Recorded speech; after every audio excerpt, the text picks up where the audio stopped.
Hi friends, मैं आकांक्षा शर्मा जी की with आकांक्षा में आपका स्वागत करती हूँ। फ्रेंड्स, सुपर डुपर आर्टिकल आज हम करने वाले हैं। यहाँ से ना हर जो 2 शिफ्ट में हुआ है वहाँ से तो क्वेश्चन पूछा ही जा रहा है। इसके अलावा आने वाली सारी शिफ्ट में यहाँ से आपसे 1-2 क्वेश्चन पूछे ही जाएंगे। 10 मिनट का वीडियो रहेगा, ध्यान से समझ लेना, ध्यान से लिख लेना। इसकी PDF हमारे हम जीतेंगे और MCQ बैच में डल चुकी है, तो आप वहाँ से उसको देख सकते हैं। ठीक है, तो चलिए स्टार्ट करते हैं। सबसे पहले बात करते हैं आर्टिकल 14। आर्टिकल 14 क्या कहता है? आर्टिकल 14 ये कहता है कि जो कानून होता है, विधि होता है, लॉ होता है, वहाँ पर सभी बच्चे समान होते हैं, सभी बालक समान होते हैं, सभी महिलाएं समान होती हैं। ऐसा नहीं है कि महिला है और पुरुष है तो भेदभाव किया जाएगा। कानून भेदभाव करेगा कि नहीं, तुम तो पुरुष हो, तुम्हें ज़्यादा सज़ा दी जाएगी, तुम महिला हो कम सज़ा दी जाएगी, या महिला तुम हो तो तुमको ये वाले कारावास में ऐसा। तो ऐसा कुछ भी अलग नहीं किया जाएगा। कानून के लिए महिला और पुरुष समान रहेंगे। बच्चे और महिला पुरुष सब लोग के लिए एक समान अधिकार दिए जाएंगे। बच्चों के साथ कोई कानून भेदभाव नहीं कर सकता, महिला के साथ कोई कानून भेदभाव नहीं कर सकता। तो अनुच्छेद 14 आपसे पूछेंगे, कौन सा अनुच्छेद कानून के समक्ष समानता को बताता है? कौन सा अनुच्छेद ये बताता है कि विधि के समक्ष या कानून के समक्ष सभी लोग समान हैं? तो अनुच्छेद 14। अनुच्छेद 14 कहता है कि विधि के समक्ष सारे लोग समान हैं। कौन सा अनुच्छेद कहता है? 14 अनुच्छेद कहता है। बात करते हैं अनुच्छेद 15 की। ये मौलिक अधिकारों में आते हैं। ये जो अनुच्छेद होते हैं ये व्यक्ति के मौलिक अधिकार होते हैं। ठीक है, अब बात करते हैं, आपसे ये भी पूछ सकते हैं कि कानून के समक्ष सारे लोग जो समान है वो कौन सा अधिकार है? तो ये एक मौलिक अधिकार है, व्यक्ति को मिला हुआ एक मौलिक अधिकार होता है। बात करते हैं इनको हम फंडामेंटल ड्यूटीज़ भी बोलते हैं। बात करते हैं आर्टिकल 15 की या अनुच्छेद 15 की। अनुच्छेद जैसे कि अनुच्छेद 14 ये बोलता है कि कानून के समक्ष सारे लोग समान हैं, ऐसे ही अनुच्छेद 15 ये बोलता है कि जाति के अनुसार किसी के साथ भेदभाव नहीं कर सकते। ये नहीं कि तुम SC के हो तो तुम्हें ऐसा होगा, तुम ST के हो या तुम OBC के हो या तुम सामान्य हो तो तुम्हारे साथ ऐसा होगा। कोई भी जाति के अकॉर्डिंग किसी के साथ भेदभाव नहीं कर सकता। ऐसे ही कोई लिंग के अनुसार किसी के साथ भेदभाव नहीं कर सकता। लिंग के अनुसार मतलब कि तुम मेल हो तो तुम्हें हम नौकरी पे नहीं रखेंगे, या तुम फीमेल हो तो हम तुम्हें नौकरी पे नहीं रखेंगे। ये व्यक्ति को संविधान में दिए हुए अधिकार हैं, ये उनको उनसे कोई नहीं छीन सकता। धर्म व जन्म के आधार पर भेदभाव नहीं किया जा सकता। धर्म और जन्म के आधार पर भेदभाव नहीं किया जा सकता, ये भी आपको याद रखना है कि कौन सा अनुच्छेद ये कहता है कि धर्म और जाति के अनुसार किसी के साथ भेदभाव नहीं किया जा सकता। कौन सा अनुच्छेद ये कहता है? तो अनुच्छेद 15 कहता है जाति के अनुसार, धर्म के अनुसार, लिंग के अनुसार किसी के साथ कोई भेदभाव नहीं किया जा सकता। कौन सा अनुच्छेद कहता है? ये अनुच्छेद 15 कहता है। आपसे पूछेंगे कौन सा अनुच्छेद ये कहता है कि जाति के और धर्म के अनुसार भेदभाव नहीं किया जा सकता? अनुच्छेद 15 कहता है। ठीक है, बात करते हैं अनुच्छेद 15C की। ये पिछली बार पूछा गया था। अनुच्छेद 15C ये बोलता है कि राज्यों की ये ड्यूटी है, राज्यों का ये कर्तव्य है कि वो स्त्रियों और बालकों के विकास के लिए विशेष उपबंध कराए, स्त्रियों और बालकों के विकास के लिए विशेष योजनाएं लाए, विशेष नियम लेके आए। कौन बोलता है? अनुच्छेद 15C बोलता है कि राज्य को स्त्रियों और बालकों के विकास के लिए विशेष उपबंध किए जाने चाहिए। तो आपसे पूछेंगे कौन सा अनुच्छेद स्त्रियों और बालकों के विकास हेतु विशेष उपबंध की बात करता है? अनुच्छेद 15C करता है। कौन सा अनुच्छेद? 15C। सी से याद रखना, सी से सी मतलब महिला। तो कौन सा अनुच्छेद स्त्रियों व बालकों के विकास हेतु विशेष उपबंध करता है? अनुच्छेद 15C करता है। अनुच्छेद 11 क्या कहता है? अनुच्छेद 11 कहता है कि किसी भी बालक को उसकी मर्जी के बिना देश की सीमा से बाहर नहीं ले जा सकते। ये महिला के लिए भी हो जाएगा। किसी भी महिला को मतलब किसी भी देश की सीमा से किसी को भी जबरन बाहर ले जाना अनुच्छेद 11 के अंतर्गत आ जाता है। किसी भी बालक हो या किसी भी महिला हो, उसको जबरन बलपूर्वक देश की सीमा के बाहर नहीं ले जाया जा सकता। किसके अनुसार? अनुच्छेद 11 के अनुसार। बात करते हैं अनुच्छेद 16 की। अनुच्छेद 16 क्या कहता है? लोक नियोजन में अफसरों की समानता का अधिकार। लोक नियोजन में अफसरों की समानता का अधिकार का मतलब होता है जितने भी लोक अफसर होंगे, कहीं गवर्नमेंट जॉब की तैयारी कर रहे होंगे, तो ऐसा नहीं है कि महिलाएं जॉब नहीं दे, लड़कियां फॉर्म नहीं भर सकती हैं, ये तो लड़कों का अधिकार है, लड़कियों को जॉब करने का अधिकार ही नहीं है। तो ऐसा नहीं होगा। किस अनुच्छेद के अनुसार? अनुच्छेद 16 के अनुसार लोक नियोजन में अफसरों की समानता के अधिकार दिए हैं। जितने भी लोग मतलब सरकार संबंधी जो जितने भी चीज़ें होती हैं उसमें समानता के अधिकार दिए। अनुच्छेद 17 क्या कहता है? छुआछूत अस्पृश्यता के अंत की बात करता है कि मतलब एसटी को किसी भी चीज़ में भेदभाव नहीं किया जा सकता, अनुसूचित जनजाति का भेदभाव नहीं किया जा सकता, उनके साथ अस्पृश्यता जैसी चीज़ें नहीं की जा सकती है। तो छुआछूत का अंत और अस्पृश्यता का उन्मूलन किस अनुच्छेद में आता है? अनुच्छेद 17 के अंतर्गत आता है। ठीक है फ्रेंड्स, ये फूड सेफ्टी ऑफिसर का हमारा 1 तारीख से बैच स्टार्ट होने वाला, जो भी ज्वाइन करना चाहते हैं, पार्ट ए और बी बहुत शानदार तरीके से ट्रिकी बैच है ये हमारा, तैयारी कराने वाली हूँ। जिसको भी ज्वाइन करना है ये नंबर दिया हुआ है, ज्वाइन कर लीजिएगा।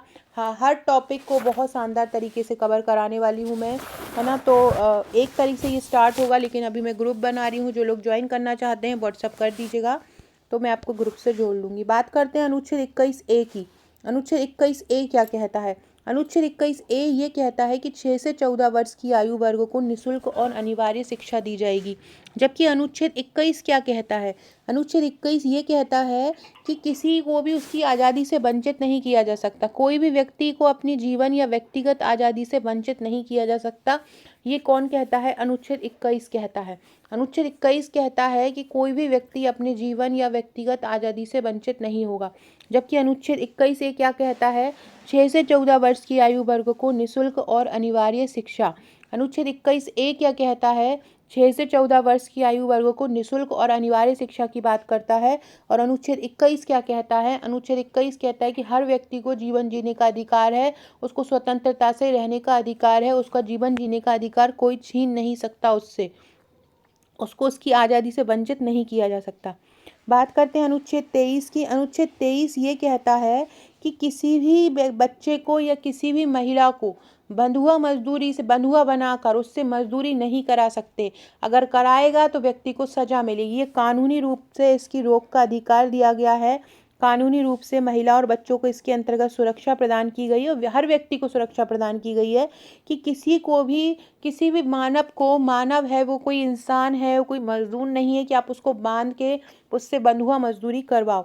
तो मानव व्यापार तथा बंधुआ मजदूरी प्रथा से रक्षा का अधिकार किस अनुच्छेद में दिया है? अनुच्छेद 23 में दिया है।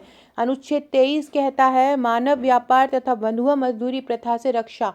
मानव व्यापार का रोक की बात कही गई है, बंधुआ मजदूरी प्रथा से रक्षा की बात की गई है। ठीक है, कौन सा कहता है? अनुच्छेद 23 कहता है कि किसी भी व्यक्ति को बंधुआ बनाकर उससे मजदूरी नहीं किया जा सकती, किसी भी व्यक्ति को खरीदा नहीं जा सकता, उसे बलात् श्रम नहीं करवाया जा सकता, जबरदस्ती श्रम नहीं करवा सकते हैं। ये अनुच्छेद 23 में बोला गया है। अनुच्छेद 24 क्या बोलता है? 14 वर्ष से कम आयु के बच्चे को शोषण से रोकना या कारखानों में काम कराने से रोकना। अनुच्छेद 24 ये कहता है कि 14 वर्ष से कम उम्र के बच्चों को जो कारखाने होते हैं वहाँ पे काम नहीं करा सकते। इसके लिए बाल श्रम अधिनियम 1986 भी आया है। बाल श्रम अधिनियम 1986 भी आया है। उसमें भी बोला है कि 14 वर्ष से कम आयु के बच्चे को कारखानों में ना काम नहीं कराया जा सकता। इसके अलावा इसमें 2016 में संशोधन भी हुआ है। तो याद रखिएगा कौन सा अनुच्छेद बलात् श्रम को रोकता है कि जब आप किसी को बंधुआ बना के मजदूरी नहीं करा सकते, वो अनुच्छेद 23 रोकता है। और कौन 14 वर्ष से कम उम्र के बच्चों को कारखानों में काम करने से रोकता है? अनुच्छेद 24 रोकता है। बात करते हैं हम अनुच्छेद 42 की। अनुच्छेद 42 क्या कहता है? अनुच्छेद 42 जो है वो प्रसूति सहायता की बात करता है। प्रसूति सहायता मतलब, प्रसूति मतलब होता है जो एक गर्भवती महिला होती है। तो ये अनुच्छेद जो 42 है वो हमारे मौलिक कर्तव्यों में आता है, नीति निर्देशक तत्वों में आता है। अनुच्छेद 42 जो है वो किस में आता है? नीति निर्देशक तत्वों में आता है। नीति निर्देशक तत्व जो होते हैं वो राज्यों को दिए जाते हैं, राज्यों के कर्तव्य होते हैं।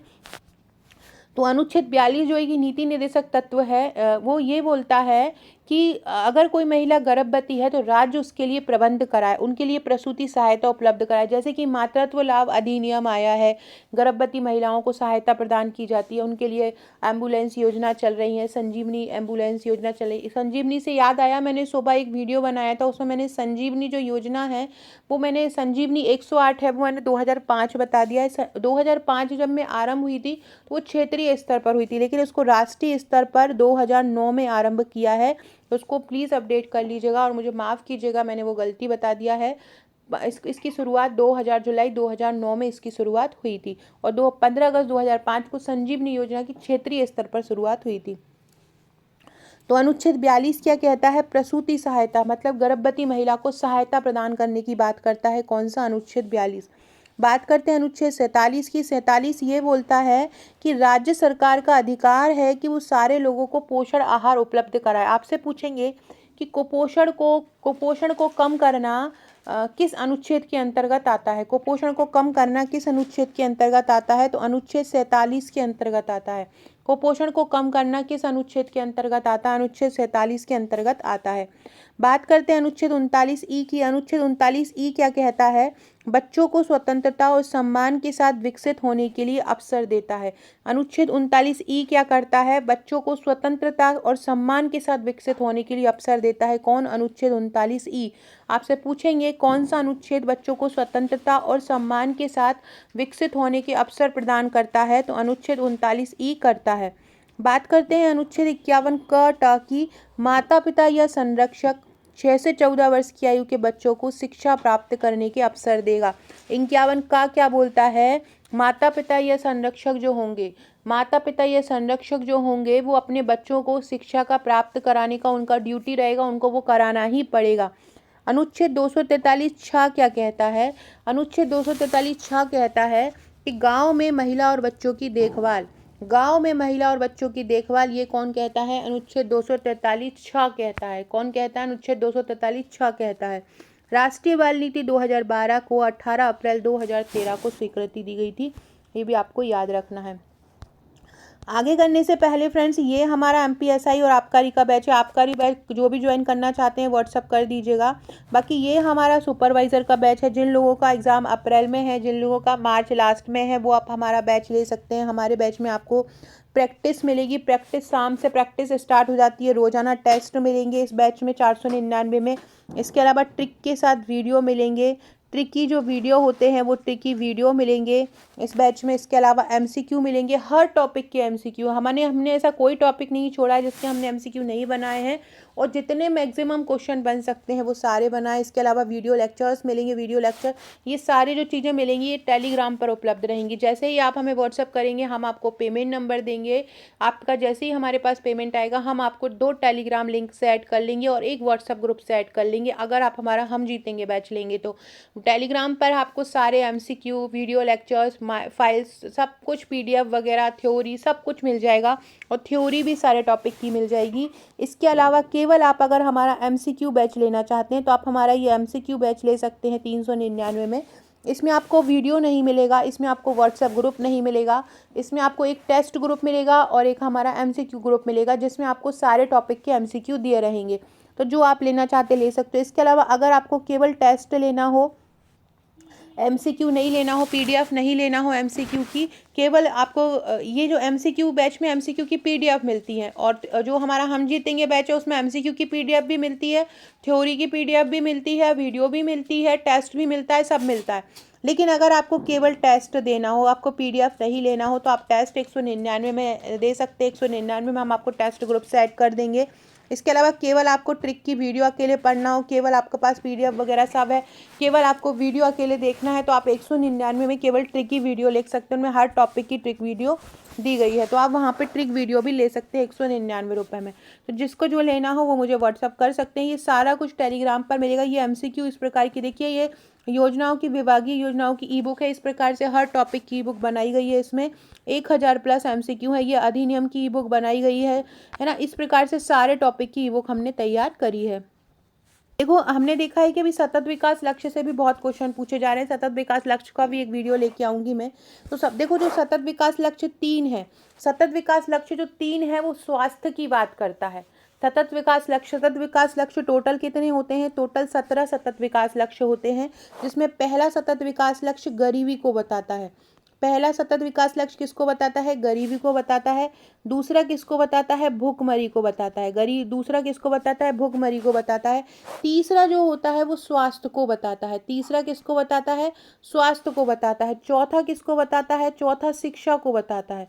चौथा शिक्षा को बताता है। और जो पांचवा होता है वो लिंग अनुपात को बताता है। पांचवा किसको बताता है? पांचवा लिंग अनुपात को बताता है। ठीक है, ये पांचों स्पेशली इंपॉर्टेंट है, याद रखना। अब बात करते हैं ये जो 3.1 है, जबकि हमको जब पता है कि 3 स्वास्थ्य का है तो 3.1 भी स्वास्थ्य का ही होगा, 3 के ही अंतर्गत है। तो एसडीजी जो 3.1 है वो मातृ मृत्यु दर को अनुपात को कम करने से संबंधित है। आपसे पूछेंगे सतत विकास लक्ष्य का कौन सा लक्ष्य मातृ मृत्यु अनुपात को कम करने से संबंधित है, तो 3.1 है। सबसे पहले जिनको मेरे वीडियो आते हैं, पसंद आते हैं, सबसे पहले सारे लोग लाइक कर दो और अपने अपने ग्रुप में शेयर कर दो, अपने अपने स्टेटस पे लगा लो।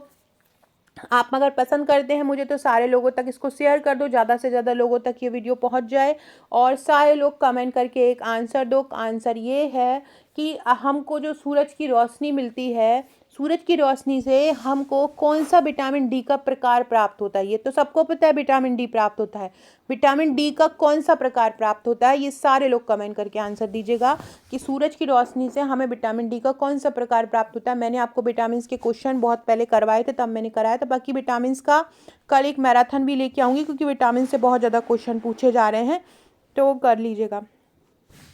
3.1 किससे संबंधित है, मातृ मृत्यु दर अनुपात को कम करने से संबंधित है। और 3.7 और 5.6 ये किससे संबंधित है। 3.6 जो 7 जो है वो प्रजनन स्वास्थ्य से संबंधित है, और जो 5.6 है वो अधिकारों तथा सार्वभौमिक पहुंच से संबंधित है।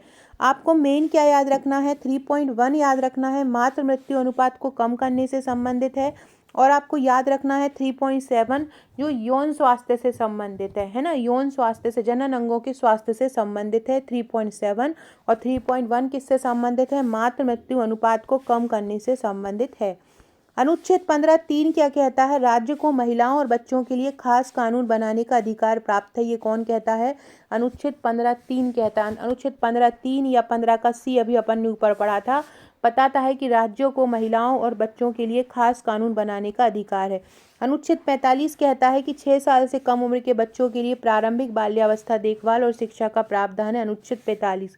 अनुच्छेद 46 कहता है कि अनुसूचित जाति और जनजाति और अन्य कमजोर बच्चों के शैक्षिक और आर्थिक हितों को बढ़ावा देना चाहिए। तो ये आपसे पूछेंगे कि कौन सा अनुच्छेद जो है अनुसूचित जाति जनजाति के बच्चों को उनके शैक्षिक दृष्टि को बढ़ाने के लिए बनाए गए, जैसे जगह जगह गुरुकुल, एकलव्य, ये स्कूल बनाए गए हैं, वो इसी अनुच्छेद से संबंधित बनाए। इसके अलावा एक अनुच्छेद 275 होता है, जो अनुच्छेद 275 के तहत एकलव्य स्कूल बनाए गए हैं। तो ये भी उसमें क्या है कि जनजातियों के बच्चों को, प्रतिभावान बच्चों को आगे बढ़ाने के लिए ये बनाया गया है। तो अनुच्छेद 275 भी आपको याद रखना है।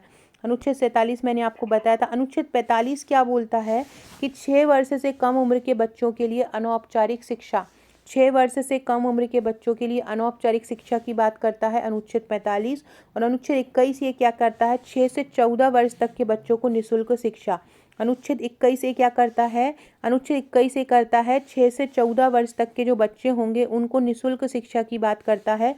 कौन सा, अनुच्छेद 21 से। अनुच्छेद 338 बोलता है अनुसूचित जाति आयोग। अनुच्छेद 338 क्या बोलता है, अनुसूचित 38 बोलता है जाति आयोग। और अनुच्छेद 338A क्या बोलता है, जनजाति आयोग की बात करता है। जाति आयोग की बात कौन करता है, अनुच्छेद 338 करता है। और जनजाति आयोग की बात कौन करता है, 338A करता है। ठीक है, 338 जाति आयोग, जनजाति आयोग 338A। इन अनुसूचित जनजाति और जाति आयोग की स्थापना कब हुई थी, 2004 में हुई थी। ये क्वेश्चन पिछली बार पूछा गया था, जो आपकी जनजाति वाली योजना है उसमें पूछा गया था। जनजाति योजना बहुत अच्छे से कर लेना, हर शिफ्ट में क्वेश्चन पूछा जा रहा है। मैंने यूट्यूब पर वीडियो भी डाला है और उसका MCQ का, साथ में थ्योरी और ट्रिक वीडियो जो है आपको हमारे हम जीतेंगे बैच में मिल जाएगी। और उसके सारे MCQ आपको हमारे हम जीतेंगे और MCQ बैच में मिल जाएंगे। ग्रामीण विकास विभाग की योजनाओं से भी क्वेश्चन आ रहे हैं। पिछली बार प्रधानमंत्री ग्राम सड़क योजना का आया था। इसके अलावा संचार के कुछ मॉडल से भी क्वेश्चन आ रहा है, जैसे कि टेलीफोन मॉडल, सीनन मॉडल। ये मैंने प्रबंधन का पूरा खंड 3 करवाया है।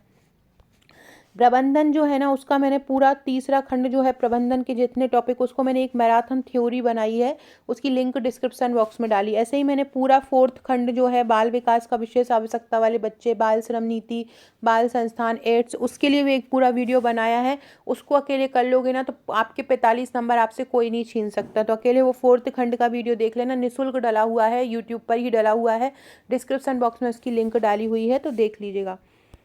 बात करते हैं मध्य प्रदेश अनुसूचित जनजाति और जाति आयोग की, तो ये कब बने थे? 2004 में बने थे। मध्य प्रदेश महिला आयोग का गठन कब हुआ था? मध्य प्रदेश महिला आयोग का गठन हुआ था 23 मार्च 1998 को। कब हुआ? 1998 में। और राष्ट्रीय महिला आयोग का गठन कब हुआ था? 31 जनवरी 1992 में हुआ था। 31 जनवरी 1992 में राष्ट्रीय महिला आयोग का गठन हुआ था। विजया रहाटकर वर्तमान में इसकी अध्यक्ष हैं। और ये एक सांविधिक निकाय है। सांविधिक निकाय वो होता है जो किसी अधिनियम के तहत बनता है।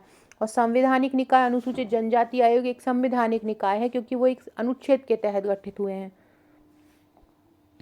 मैंने अभी आपको एक और अनुच्छेद बताया था कि अनुच्छेद 21 प्रत्येक व्यक्ति को स्वतंत्रता से जीने का अधिकार। जितनी भी योजनाएं आती है ना, महिलाएं संबंधित योजनाएं, घरेलू हिंसा अधिनियम वगैरह, लैंगिक उत्पीड़न अधिनियम, उसमें ये अनुच्छेद 21 पूछा जाता है, क्योंकि सारे इससे संबंधित होते हैं, क्योंकि हर महिला को अपनी व्यक्तिगत आज़ादी का अधिकार होता है। तो अनुच्छेद 21 के तहत कानून द्वारा स्थापित प्रक्रिया के अनुसार कोई भी व्यक्ति अपने जीवन या व्यक्तिगत आज़ादी से वंचित नहीं किया जा सकता। अनुच्छेद 21 क्या कहता है? 6 से 14 बच्चों की उम्र को मुफ्त शिक्षा। बात करते हैं अनुच्छेद 21। अनुच्छेद 21 कहता है कि प्रत्येक व्यक्ति को अपनी बात बोलने का अधिकार है। वाक स्वतंत्रता मतलब बोलने का अधिकार दिया गया है। हाँ, कहीं पे भी खड़े होकर वो अपनी बात कह सकता है, उसे उसकी बात कहने से कोई नहीं रोक सकता। अनुच्छेद 21 के तहत अनुच्छेद 21 का पार्ट क्या कहता है? हर नागरिक अपने बोलने और अभिव्यक्ति की आज़ादी का अधिकार है। तो ये आपके महिला और बच्चों के अनुच्छेद में आ जाता है कि हर महिला को अपनी परेशानी रखने का, अपने प्रताड़ित होने का कोई हक नहीं, उसे अपनी बात रखने की पूरी आज़ादी होती है। अनुच्छेद 19(2) ये कहता है कि राज्य अभिव्यक्ति की आज़ादी पर उचित प्रतिबंध लगा सकता है। उचित प्रतिबंध मतलब कि कोई फालतू की चीज़ नहीं तो बोल रहा है, कहीं कुछ ज़रूरत से ज़्यादा कुछ आनन फानन में कुछ कर तो नहीं रहा है, तो उस पर राज्य अपने विवेक अनुसार प्रतिबंध लगा सकता है। अनुच्छेद 19(6) के तहत किसी भी व्यवसाय या उद्योग या सेवा के संबंध में पूर्ण रूप से राज्य के एकाधिकार बनाने के लिए कानून बना सकता है। मतलब अनुच्छेद 19(6) ये कहता है कि कोई भी राज्य किसी के लिए भी कानून बना सकता है। ठीक है, तो ये सारे अनुच्छेद थे जो महिला और बच्चों से संबंधित थे। बहुत महत्वपूर्ण अनुच्छेद थे, सारे अच्छे से पढ़ लेना, इनके बाहर कोई भी क्वेश्चन नहीं जाएगा। Okay friends, thank you.